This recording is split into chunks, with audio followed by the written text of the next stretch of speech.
Toppers അക്കാദമിയിൽ 2026-27 academic വർഷത്തേക്കുള്ള +1, +2 science entrance oriented tuition ക്ലാസുകളിലേക്കും 8, 9, 10 ട്യൂഷൻ ക്ലാസുകളിലേക്കുമുള്ള അഡ്മിഷൻ ആരംഭിച്ചിരിക്കുന്നു. നമ്മുടെ കുട്ടിയുടെ ഭാവി സുരക്ഷിതമാക്കാൻ നമുക്കും ടോപ്പേഴ്സിന്റെ ഭാഗമാകാം. A different approach to success. വർഷങ്ങളായുള്ള വാണിയമ്പലം സ്വദേശികളുടെ കാത്തിരിപ്പിന് ഉടൻ പരിഹാരമാകും.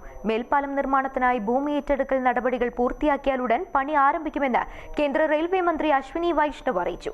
AP അനിൽകുമാർ MLA-യുമായി ഡൽഹിയിൽ നടത്തിയ കൂടിക്കാഴ്ചയിലാണ് മന്ത്രി ഇക്കാര്യം വ്യക്തമാക്കിയത്.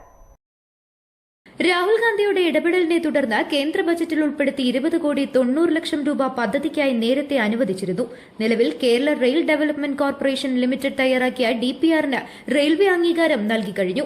MLA-യുടെ നേതൃത്വത്തിൽ ചേർന്ന സർവകക്ഷി യോഗം അംഗീകരിച്ച അലൈൻമെന്റ് പ്രകാരം ട്രാഫിക് സ്റ്റഡിയും മണ്ണ് പരിശോധനയും ഇതിനോടകം പൂർത്തിയായിട്ടുണ്ട്. പദ്ധതി വൈകുന്നതിനെതിരെ പ്രിയങ്ക ഗാന്ധി MP റെയിൽവേ ഉദ്യോഗസ്ഥരോട് യോഗം വിളിച്ചു ചേർക്കുകയും വിഷയം കേന്ദ്രമന്ത്രിയുടെ ശ്രദ്ധയിൽപ്പെടുത്തുകയും ചെയ്തിരുന്നു. കൂടാതെ AP അനിൽകുമാർ MLA നിയമസഭയിൽ തുടർച്ചയായി ഉന്നയിച്ച ആവശ്യത്തെ തുടർന്നാണ് സംസ്ഥാന സർക്കാർ നിർവഹണ ചുമതലകൾ വേഗത്തിലാക്കിയത്.